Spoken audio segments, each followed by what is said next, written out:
Lynn Samad, ¿qué es lo que pasa con los sentimientos cuando uno muere?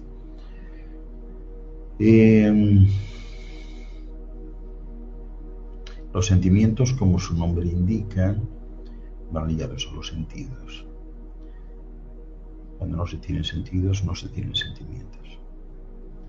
Es decir, que cuando uno muere, esas pretensiones de algunos de que están ahí, reza por mí, porque si no voy al infierno y me hace falta que me empujen y que me ayuden, eso es una falacia. Eso es una falacia. Cuando uno deja el cuerpo, deja los sentidos en el cuerpo y deja también los sentimientos. Y eso se diluye poco a poco, lo que queda en las memorias celulares hasta que desaparece. O sea que no hay sentimientos. O si quieres, el único sentimiento que existe es un sentimiento de universalidad, de pertenencia al todo, un sentimiento de paz, de integración, de alegría. No hay nadie por ahí vagando por el infinito, lamentándose de lo que hizo, de lo que pudo hacer y no hizo. Eso es una falacia. No hay nada de eso. Y se me está pasando por momentos contestar algún email y voy a intentar hacerlo, que todavía tenemos tiempo. Esto nos lo envía Jesús Andrade desde Quito, Ecuador. ¿Hay algún truco para dormir bien? Yo creo que ya hemos hablado de esto en alguna ocasión, pero bueno, no hay trucos, pero sí podemos comentar algunos aspectos puntuales, ¿no? Primero, seguir una rutina es importante, ¿no? La consistencia siempre es una clave para una vida larga y virtuosa. Y bueno, pues al final todo el mundo está obsesionado con el sueño, la falta de él, pero en este mundo tan raro de largas jornadas laborales, niveles muy altos de estrés, mucho tiempo delante de una pantalla, pues la búsqueda por conseguir dormir esas 8 horas reglamentarias, ¿verdad? Pues se ha convertido en una especie de santo grial. ¿Qué cabe hacer?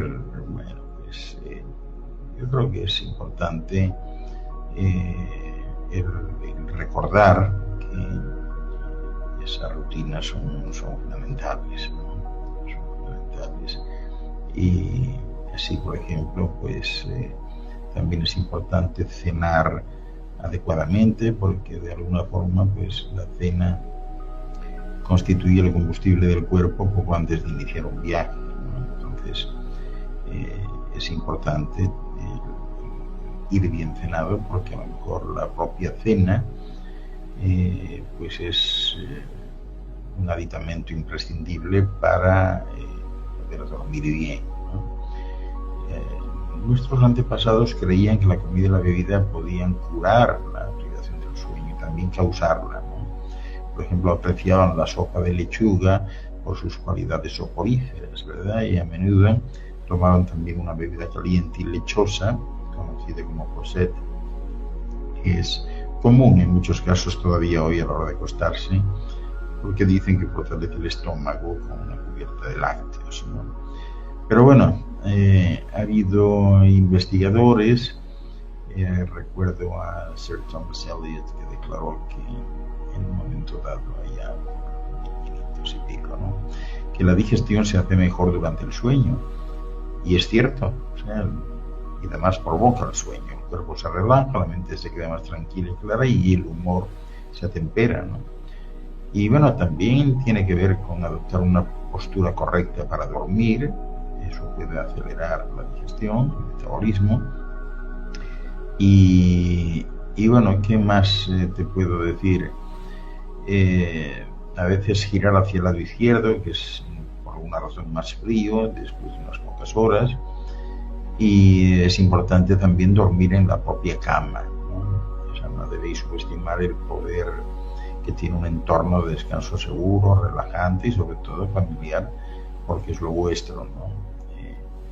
Creo que cuando uno duerme en otra cama, pues tenemos un problema, ¿no? Nuestros antepasados modernos a menudo dormían en camas y y debajo de textiles que habían sido transmitidos a través de sus familias o que les habían sido regalados, ¿no? Las mujeres, ya sabéis qué hacían, bordaban, decoraban sábanas, colchas, edredones, y al hacerlo pues le daban a esa ropa un gran valor sentimental. Claro, no es de extrañar que personas como aquella escritora británica Alice Staunton pelease ella con uñas y dientes contra los tasadores de la corte allá por la década de 1600, finales de 1600, para mantener la posesión de la cama escarlata que le había dado su madre, ¿no? Y bueno, también importante considerar que una de las mejores maneras de dormir por la noche es bajar la temperatura. Es decir, que si se llega a una temperatura óptima de 18 grados, 19, ¿verdad? Pues es posible que eso pues ayude a dormir también, ¿no? ¿Qué hacían antes que no había aires acondicionados? Bueno, pues abrían puertas y ventanas perdón, para garantizar pues un flujo constante de aire, y endulzaban ese aire con el aroma de rosa y orégano. Y también apreciaban mucho las sábanas de lino. A mí no me gustan nada, pero bueno, por la sensación refrescante que ofrecían en la cama, ¿no? Se sigue todavía utilizando el lino, ¿no? Para eso. Y bueno, pues hay también soníferos naturales, ¿no? Nos dicen que son un arma clave para dormir bien, ¿no? Pero bueno, los remedios caseros eran lo típico, la reserva que había de medicamentos del hogar, y bueno, había recetas que se transmitían de generación en generación, ¿no? Recuerdo uno que estaba diseñado para hacer a dormir a un hombre y mezclaba el ingrediente clave de las semillas de la amapola con cerveza, vino blanco o vino fuerte, dependiendo de la edad del paciente. Y bueno, pues había remedios menos potentes, pero que también eran recomendables. Destilaciones de flores de manzanilla, pétalos de rosa, de lavanda, pepino, lechuga, que podrían tragarse bien, ¿no? Y aliviaban precisamente esto, ¿no? En otras ocasiones mezclaban hojas de rosas rojas, ¿no? Con leche y una rodaja de nuez moscada, ¿no? Y se lo aplicaban en cada sien antes de acostarse. Y estas hojas secas de rosa también se usaban para rellenar almohadas y colchones, y se esparcían entre las sábanas para producir un aroma pues dulce, especial, ¿no? O sea que siempre hubo este tipo de situación y de inquietud, ¿verdad?, por salir adelante. Cristina Abigail: ¿cómo puedo saber mi color vibracional, ya que para todos hay un color y un nombre, pero yo quiero saber cuál es mi color? Si es que se puede. Cuando estemos cerca, cuando esté al lado tuyo, te lo digo con muchísimas ganas de cumplimentar y de complacer esa requisitoria tuya, ¿no? De todas maneras, seguramente el color coincide con tu color favorito. El mío no lo tengo que decir, porque ya lo veréis por aquí, por las paredes, ¿no? Cuál es mi color favorito y cuál es mi color, y qué color me hace vibrar y entrar en resonancia, ¿no? Velvet Licea, saludos, un beso para ella. María Ángeles Luaces dice: es buenísimo el video, ¿no? Marcelo Vela, Marta Casas, buenas noches. Henry Disla: ¿qué tipo de información almacenan los corales en las mallas ionosféricas? ¿Almacenan la información de las personas también? ¿Cómo funciona este mecanismo? Los corales no almacenan, son emisores de información hacia las mallas ionosféricas.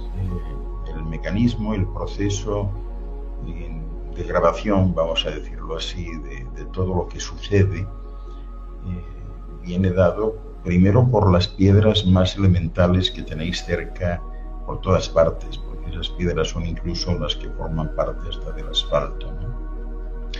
Esas piedras recogen la información, como dicen los americanos, bulk, en bruto, De ahí son enviadas a unas piedras especiales que son traídas de un astro conocido como Utsk.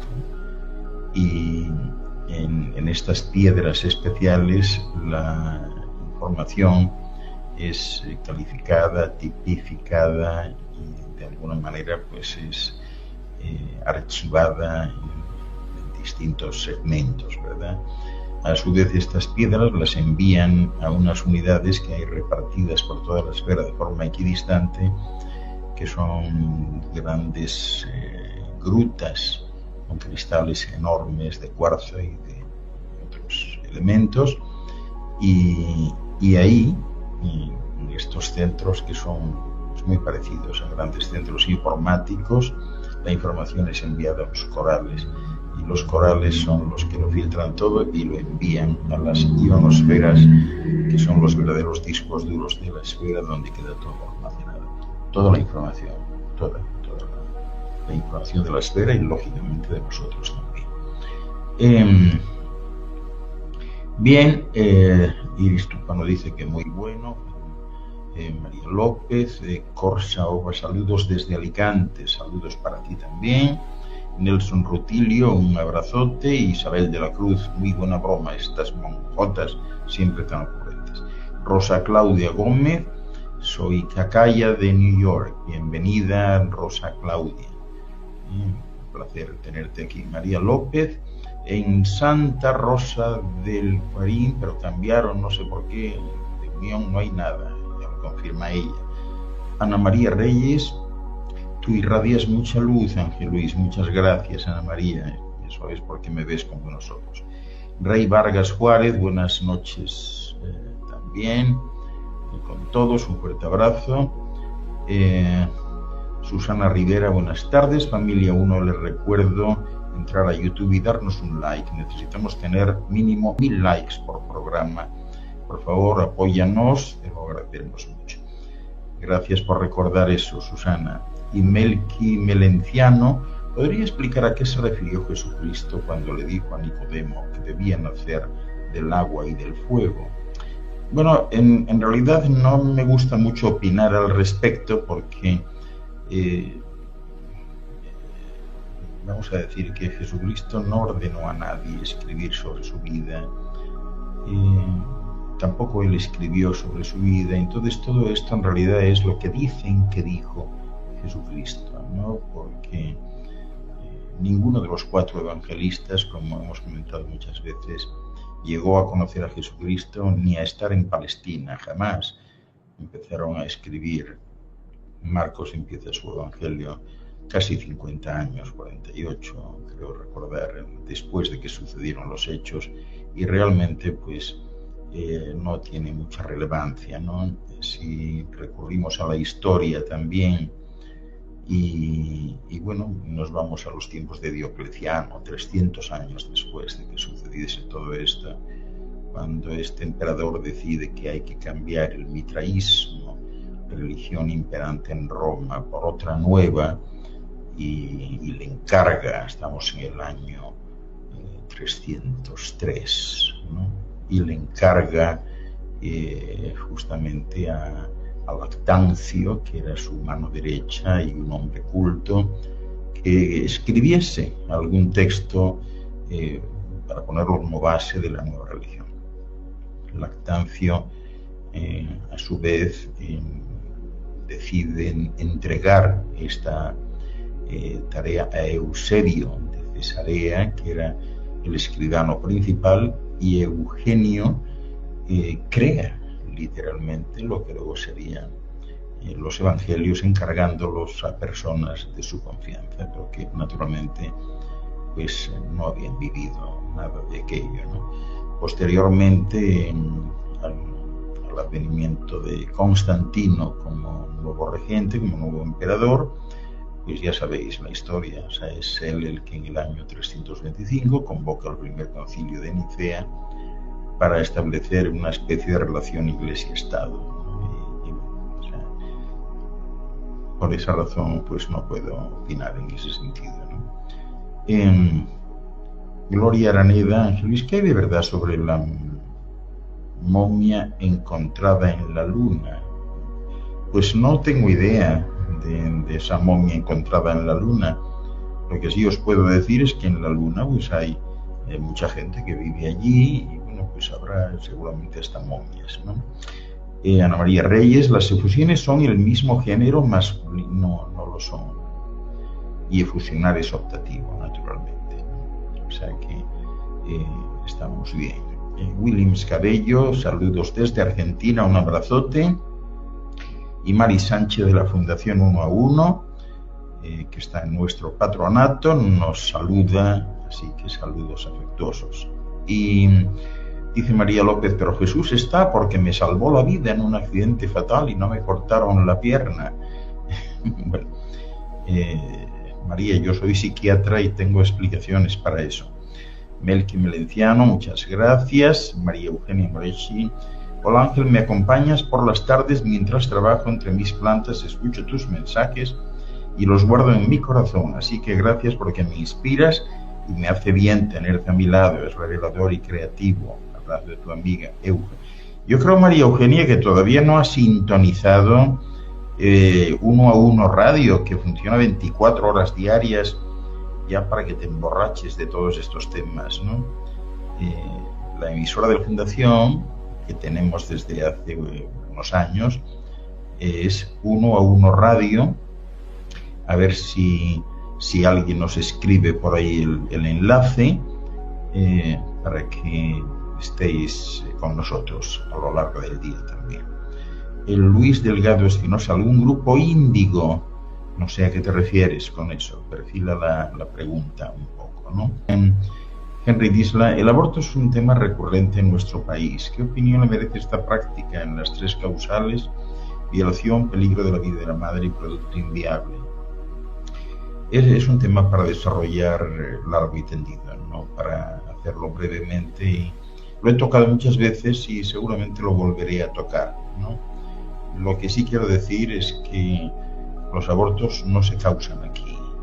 Los abortos los causa el ser, el embrión en ese momento. Son los seres de luz, las esencias que vienen aquí las que deciden cuándo quieren venir, a dónde quieren ir, previa petición de permiso y cuánto tiempo quieren estar. Y esa información está en todos los seres humanos, padres, madres, ¿no? A partir de ahí posiblemente cambies un poco la concepción del aborto, ¿no? Da igual cómo se trate, de una forma u otra, quien decide poner fin en un momento dado es el propio ser, es la esencia, que además la ha comunicado previamente a los padres. Los psiquiatras tenemos evidencias desde hace mucho tiempo de cómo todo padre, madre recibe la visita de la esencia que luego será su hijo, y entre otras informaciones podemos extraer el tiempo que la esencia decide que va a vivir. Pero en fin, este me lo envía Agustina Soria Ferradas de La Coruña, España. Dice, ¿es cierto que Nikola Tesla quiso fotografiar el pensamiento? Sí, es cierto, sí. La verdad es que fueron tantas las invenciones de este hombre, de este gran genio, ¿no? Que algunas de ellas surgieron de forma inconsciente, incluso de algunas creo que nunca se habló, ¿no? Pero bueno, uno de estos inventos era el que llamaban Der Gedankenprojektor, que era una cámara que podía aparentemente ser utilizada para fotografiar pensamientos, ¿no? Y es curioso porque esto partía de generar una imagen que quedaba definida en el pensamiento y, según él entendía, por acción refleja podía producir una imagen semejante, correspondiente en la retina, lo cual pues pudiera ser leído por un aparato adecuado, ¿no? Y esto le llevó justamente a iniciar el sistema de televisión, y ya sabéis que él fue el inventor de la televisión, ¿no? Y era la idea emplear una retina artificial, un nervio óptico y otra retina en el lugar de reproducción, y ambas formarían pues algo así como un tablero de ajedrez, ¿no? Con el nervio óptico como parte de la Tierra, ¿no? El caso es que la idea de que una imagen potencialmente pudiera ser grabada desde la retina, pues no era inusual en ese momento. Había otros que también consideraban esa opción. Y bueno, de hecho, ya sabéis que en general se acepta que lo último que ve una persona que se está muriendo queda fijado en la retina por una cantidad indeterminada de tiempo, ¿no? Hoy por hoy hay grupos de científicos que también creen que si se hace dentro de un determinado plazo de tiempo, pues por ejemplo la imagen de un asesino se puede conocer estudiando la retina de la víctima, ¿no? Pero bueno, los investigadores de la época creían que el ojo humano era una especie de cámara con la funcionalidad de grabación, y lo es, ¿no? En el supuesto de que, bueno, se amplifica por el descubrimiento de la rodoxina, ¿verdad? Ya a finales de 1800, ¿no? 880 y algo, ¿no? Que es un tinte rojo muy sensible a la luz en las barras de la retina. Nikola Tesla inventó una máquina que, como subproducto de la televisión, continuamente proyectaba pensamientos dentro de la gente. Que eso es lo que hace la televisión. Al mismo tiempo, fotógrafos de Laura comenzaron a realizar experimentos para tratar de crear, no sé cómo se llamaría en español, en inglés sería photographs, ¿no? Fotografías del pensamiento. Si las predicciones de él son correctas, ¿os imagináis lo que pudiera significar esto para el futuro de la humanidad? Tremendo, ¿no? Tremendo. Pero bueno, hemos hablado de esto también. El futuro de la humanidad está fuera de las ciudades. Está fuera de las ciudades. Jesús Aguirre desde Durango, México. ¿Cómo manipulan las sectas a sus miembros?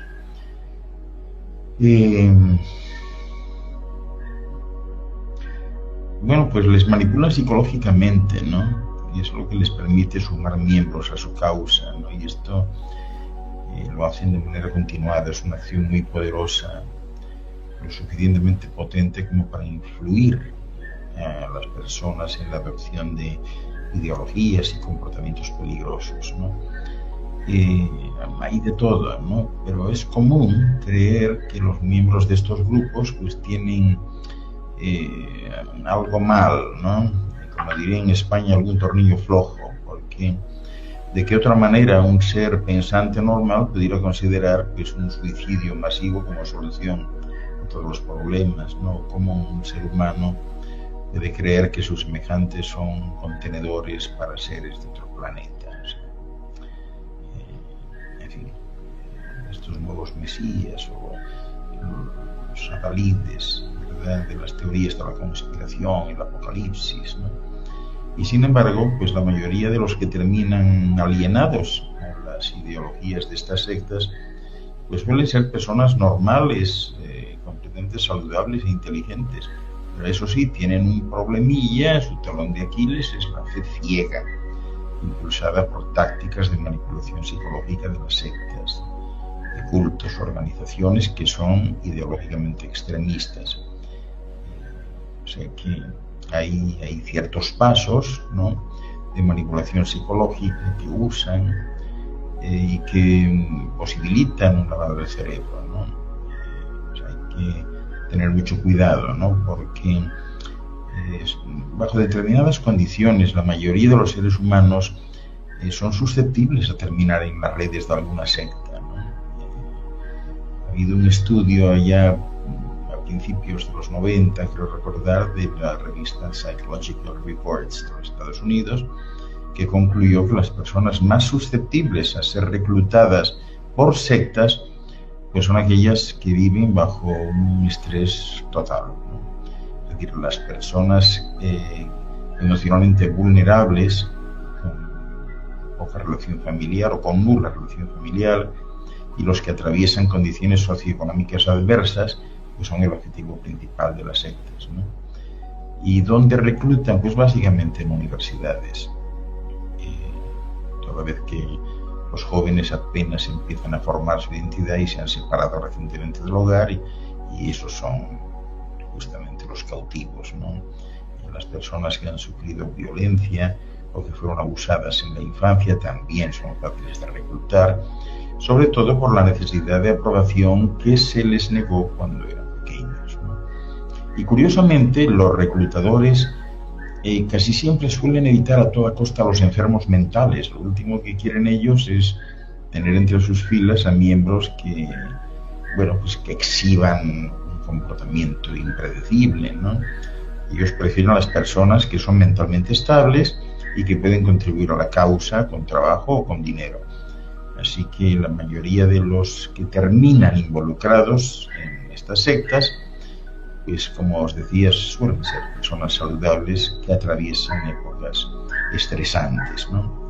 Ahora bien, cuando los reclutadores identifican al objetivo vulnerable, lo que hacen inmediatamente es bombardearlo con afecto, con aceptación y toda clase de cumplidos, ¿no? Esto siempre se presenta, siempre hacen lo imposible para que el estudiante o la persona a la que intentan captar se sienta pues única y especial. Y rápidamente buscan que los consideren sus mejores amigos, ¿no? Y a veces llegan hasta fingir intereses mutuos, pues para generar la falsa impresión de que tienen mucho en común, ¿no? O sea que cuando llegas a este punto, una vez que el objetivo es cautivado por la promesa de que el universo y la vida finalmente lo comprenderán, pues el reclutador procede a retirarlo de la sociedad. Muchas veces este aislamiento pues queda disfrazado de una especie de retiro espiritual que se extiende por algunos días, y en este lapso pues buscan sembrar en el individuo toda la ideología de la secta o del grupo al que se trate, ¿no? Estos retiros implican casi siempre que los objetivos se distancien de amigos y familiares, y las únicas personas que pudieran hacer contrapeso para regresarlos a la realidad quedan anuladas, ¿no? Y por si fuera poco, no es raro que les prohíban bloquear toda clase de información externa, incluyendo periódicos, televisión e internet, porque es la garantía que tienen de que la única verdad en la mente de la persona será la ideología del culto, ¿no? Después hay otra etapa que consiste en mantener el control sobre el objetivo. Hay una técnica que usan las sectas, que es mantener al individuo en un equilibrio, en un balance entre amor y miedo, haciéndole pasar constantemente por esos dos sentimientos. Ya sabéis lo que pasa, que cuando se tiene miedo, pues no simplemente se escapa de él, sino que se busca un refugio, un puerto seguro, alguien en quien confiar. Generalmente pues suele ser una persona por la que se siente cierto apego. Pero cuando este puerto también se convierte en la fuente de ese miedo, refugiarse en esa persona pues es una estrategia totalmente fallida, ¿no? Y eso provoca que la persona con miedo quede atrapada entre un acercamiento y el rechazo. Así que el equilibrio de este proceso garantiza la dependencia de los miembros de la secta hacia el líder del culto, quien posee el control. Y ese estado de acercamiento y rechazo casi siempre termina rebasando a los miembros de la secta y afectando su capacidad para pensar de forma crítica respecto a esa ideología que comulgan. No sé qué deciros. Escapar de ese congelamiento requiere de un aliado. Puede ser un miembro de la secta que ya está harto de la dinámica, o bien una influencia externa. Pero cuando los individuos de una secta se ven atrapados por una narrativa predominante, cualquier voz disidente puede ser un ancla, ¿verdad?, para que el individuo abandone el flujo de la corriente ideológica que le sembraron. Así que hay que tener muchísimo cuidado con esto. Dice Martín Bravo, María Inés Rusconi, muy interesante todo. Martín Bravo, aquí los esperamos siempre. Ya sabe que el equipo de los que organizamos los eventos, ya lo sé, Martín. En cuanto esto levanten la veda, ya voy disparado, ¿no? Aquí Berta Mónica nos acaba de poner el enlace para escuchar a Sarah Brightman. Ana María Reyes, en Chile hubo una secta donde terminaron quitándole la vida a un bebé hijo del líder llamado Antares de la Luz, que un prófugo de la justicia terminó quitándose la vida en Perú y los demás integrantes fueron encarcelados, todos profesionales. Juan Ignacio Botaro tenía esta pregunta: ¿qué sucede en el cuerpo humano cuando pasa cerca de una torre de alta tensión? Yo sentí algo en la cabeza, no sé muy bien. Juan Ignacio, sucede de todo. Cuando vives o pasas delante de cables de alta tensión, se te desequilibra todo. Todo. Y aparte de todo, pues esto es uno de los principios del cáncer también. Luis Enrique Loveras: es triste lo que hacen las sectas. María López: a mí me rechazan, pues estoy muy delgada en la parroquia Santa Rosa. Bueno, a lo mejor son una secta ellos también, ¿no? Qué sé yo. ¿Existirá la propiedad privada en el futuro? Y si no es así, ¿cómo se regularía el espacio de cada quien? Es que no hay espacio de cada quien, Henry. No habrá propiedad privada, pero además eso va a ser muy pronto. Va a ser muy pronto. Los estados, los países, las naciones, enseguida van a soltar la administración de los espacios comunales, ¿no? El espacio, todo el espacio es de todos, del cielo y de la tierra. O sea, no hay regulación ninguna. Las regulaciones terminan cuando uno se hace responsable de lo que tiene. Ahora, cuando eres irresponsable, si eres irresponsable, pues entonces es necesario crear leyes, directivas, regulaciones, etcétera. Entonces son necesarios los gobiernos, los estamentos. De otra manera no lo sería. Luis Enrique Lovera: si un amigo está pensando entrar a una secta e intentar que no lo haga, ¿sería intervenir en su proceso? Bueno, pues de alguna manera sí. Pero bueno, si te da opción, si él te pregunta, tienes todo el derecho a contestar.